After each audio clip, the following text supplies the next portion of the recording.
So the podcast today is going to be a special episode because we're actually changing the way that the podcast works. And this is done through the research and the test and measuring from the analytics in the podcast, and also through the quality element of going and actually interviewing the people that listen to this podcast. And what we're trying to find out was, what do people actually resonate the most with when it comes to, listening to this podcast? And also, what sort of challenges are they finding when trying to build the A players and leaders in their business? So, like anything, you want to be test and measuring everything that you do as an A player, as a leader in any business, and anything that you do, really. For example, you ever heard of the saying, what is it, the definition of insanity, that if you keep doing the same things over and over again and expect different results is the definition of insanity. So, as what I would always encourage you guys as leaders, and also approaching that 100K income, and if you're already hitting the 100K income, 250K, 500,000, million income, is that you've always got to be looking about what is working and what is not working for you. So test and measuring.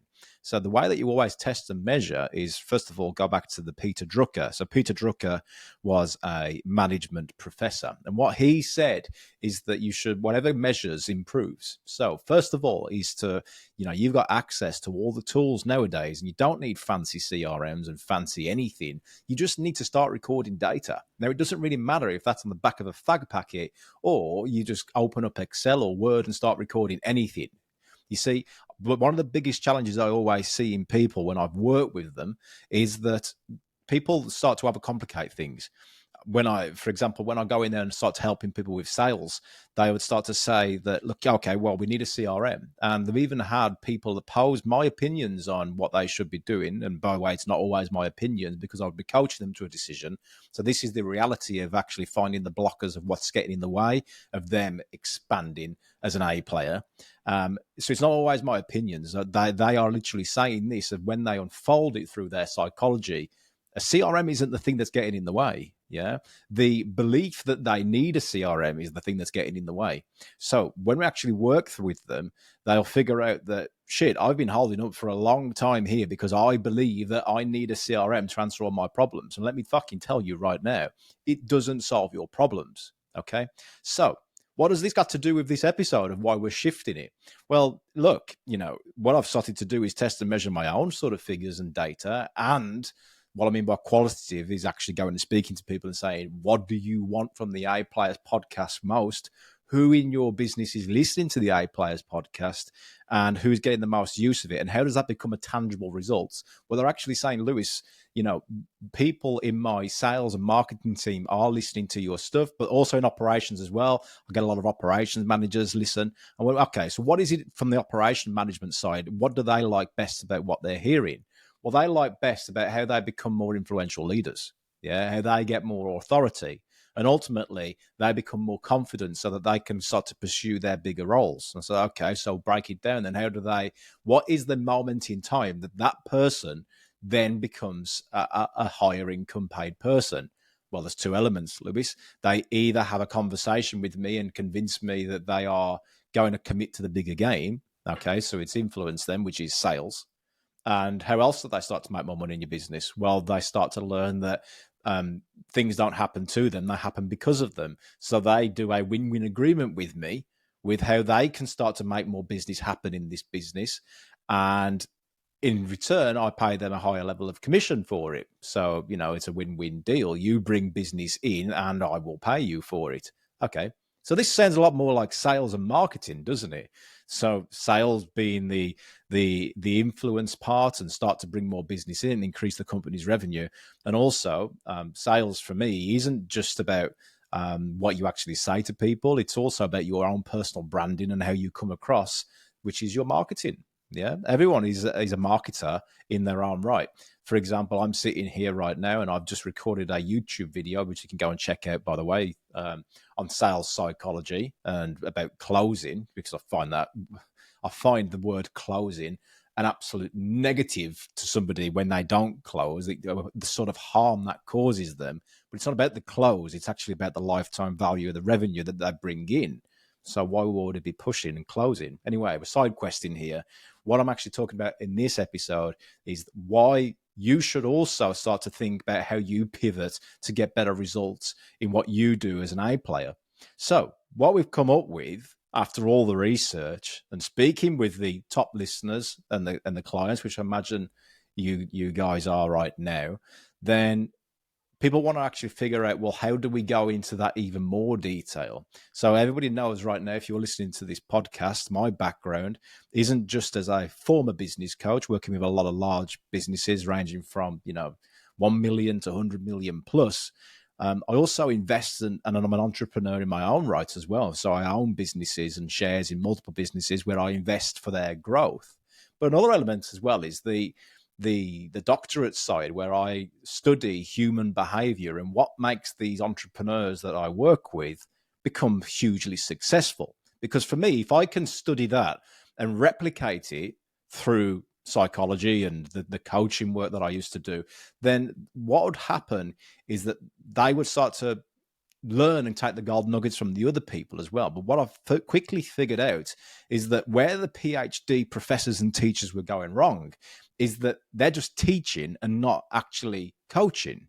So the difference is that there's a saying, you can lead the horse to water, but you can't make it drink. And this is the problem that I see in the world with a lot of trainers, whether that be sales trainers, marketing trainers, leadership trainers, business trainers, whatever it may be, is that, well, even business coaches as well, is that a lot of people are teaching, they're consulting, they're telling people what to do, when really it's not about you, it's about their journey. But on the other hand as well, if they don't know what the fuck to do, then you can't also coach them. So there's a balance between whether you should be, letting them figure out the idea, or you just telling them and being direct with them. And that's situational. So there's a lot of psychology that goes into that. And that's where the business psychology element becomes really valid. And there is a lot of work that was done on this, and I can't find anything about it, and I'm a PhD scientist when it comes to this. And there's this element of, it's called Socratic questioning. Okay. Socratic questioning.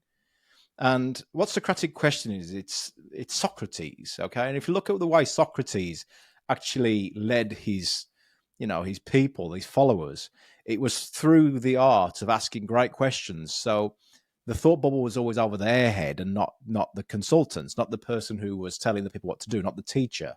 So by having that thought bubble over their head, by asking great questions, they would find methods to their progress through actually finding it from within. So it had meaning to them. It was their idea and not anybody else's.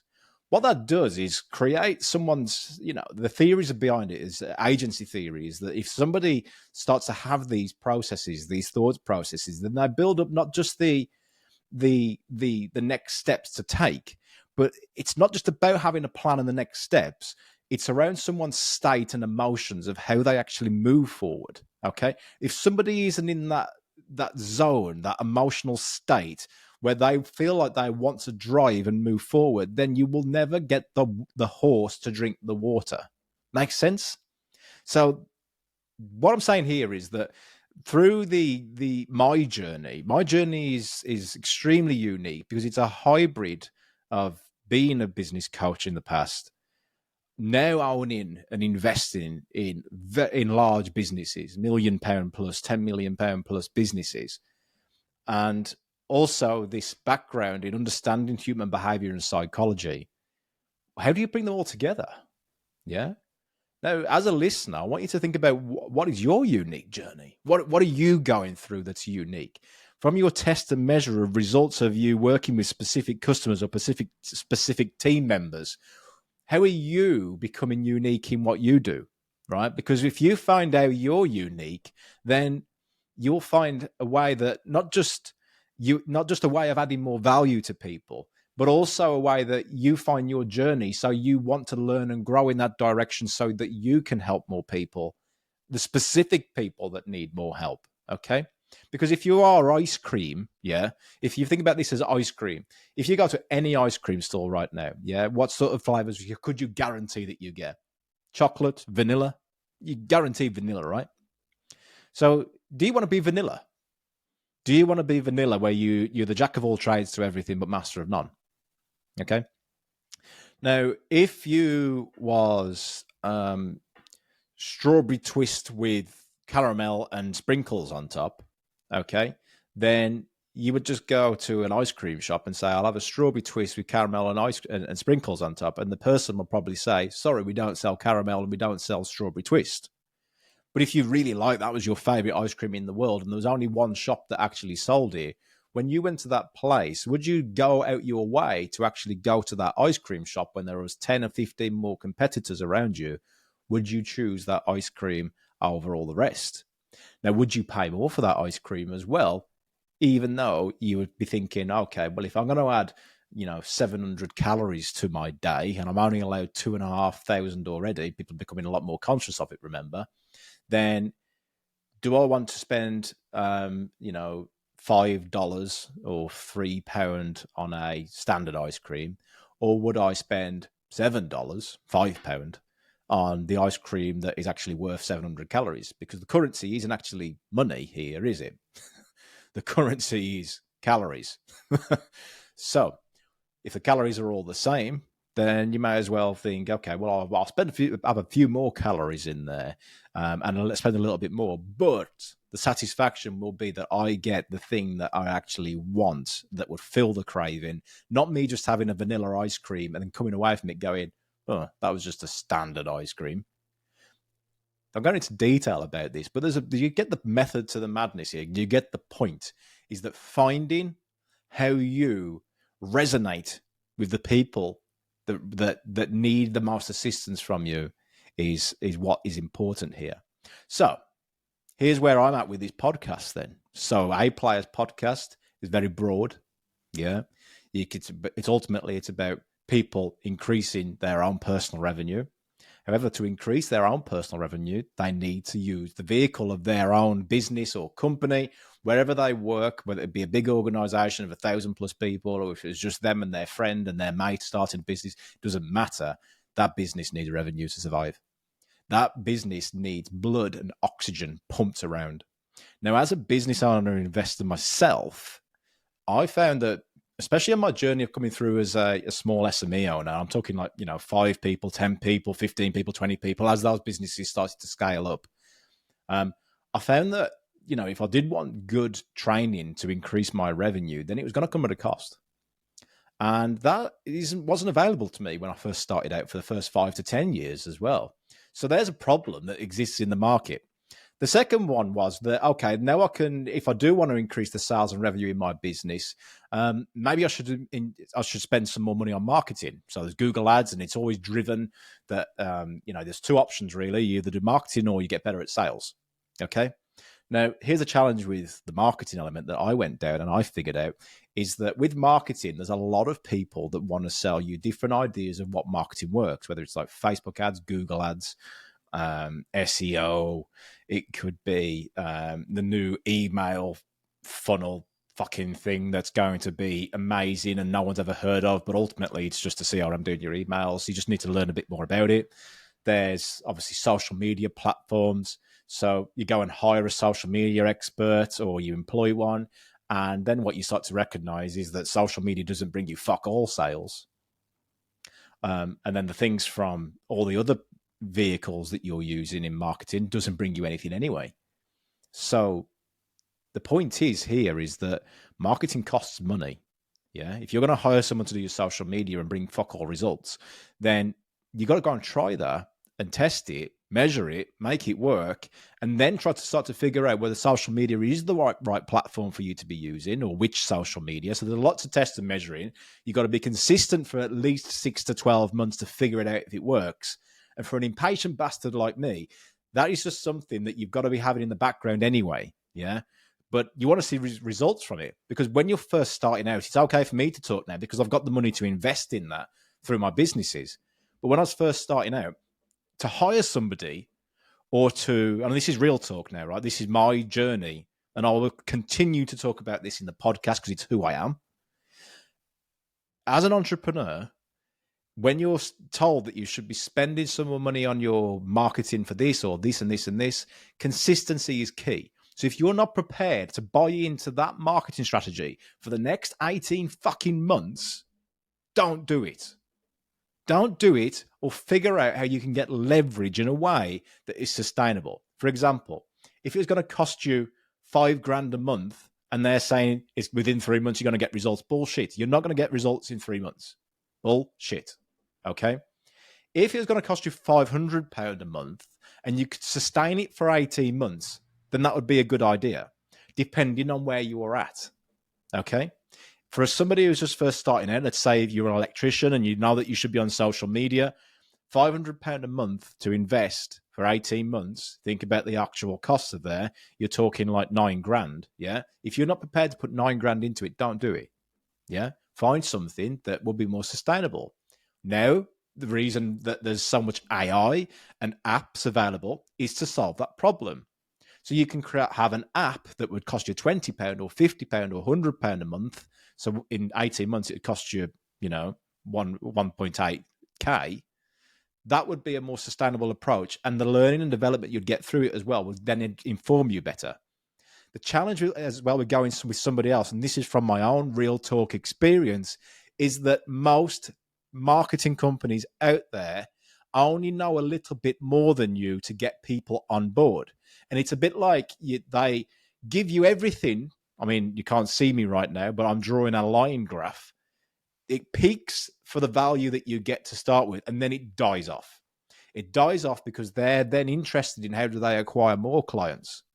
So you just become another number in their business. And that's terrible, really. If you want to be a great marketing strategist for somebody else, you need to be showing them how they increase their numbers and value over and over again. And the only way to do that is consistently having sales meetings with them.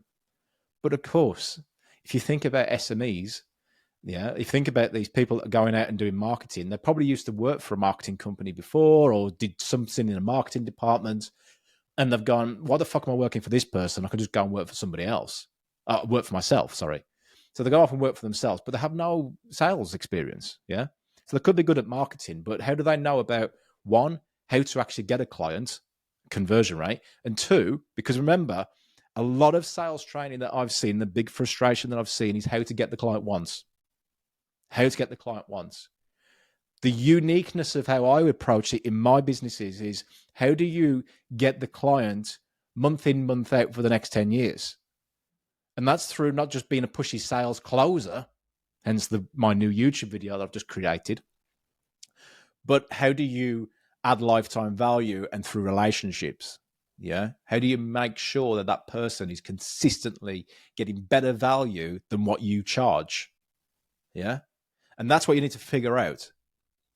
So you heard me have a bit of a rant there about sales, about marketing, because a lot of marketing consultants out there, and as much as I want to see them win, really aren't winning the game of lifetime value for businesses that they should be winning because they don't get proper sales. They don't get real sales. They don't get the brand. They get the brand as a visual element, but they don't understand delivery of actually being an entrepreneur and running and scaling up a business. Yeah. And what's the challenge with that? Okay, let's say you get 10 clients on, you get 15, 20 clients on. Then what happens? Your time is now becoming diminished. And because you haven't set up a business properly, you're going to go and get another marketing person that will come and work for you. And within 6 to 12, 18 months, they're going to go, fuck this. Why am I working for this person again when I can go and do it on my own? So this is the ultimate element of why you need to understand that it's not just about having great sales in business.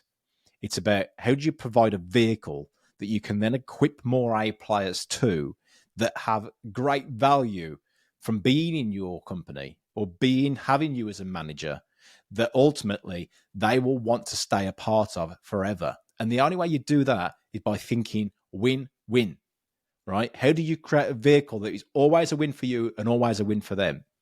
Sales. You're not just selling to a customer, you're selling to the internal customers, which are your people. And that should come as priority as well. But here's the secret. It's the same thing. If you've got great sales skills, you just need to transfer those skills and energy into a business so you can hire A players as well. You see how it's going back to the A Players podcast now? Makes sense. But ultimately, we need to be thinking here of more sales more often. Yeah, more sales more often.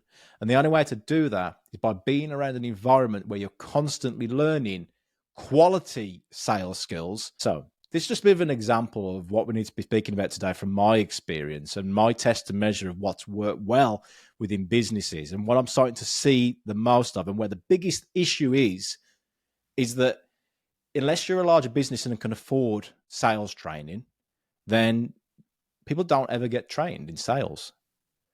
And if they did, then what sort of influence would they be able to have if they brought more revenue into a company? And even if they were not in sales and those in marketing, for example, what about the brand that is out there? That is also impacting the sales. But unfortunately, if you're going to go and do marketing within your company, marketing costs money. Sales doesn't. Sales only costs you the person of the salesperson. But ultimately, if they are better trained and bringing you revenue in, then that investment shall pay off tenfold, hundredfold. So this is where the iPlayer podcast is shifting then, is we're now calling this something to do with not just sales and revenue into a company, but also the sales of your leaders. So if you're an operations manager or the finance manager in a company, you will always need to be more influential and have more authority. And that just doesn't come from you learning strategies like you see on social media, YouTube and Instagram, for example. It comes from you having those internal drivers, the psychology of it as well, of how you become a great influencer, a sales titan in no matter what you do, because sales is in everything that you do. So we're talking about the drivers of people, the psychology. So a bit of a feedback from the customers as well, from the listeners that are listening to this podcast, is that people tend to listen to this on their drive. They listen to it because, Lewis, the reason we want to listen to your podcast is because you just give us that energy for the day to want to go and drive and do the stuff. You're very actionable. You give us the actual tools rather than just float around the bush. You give us actionable steps.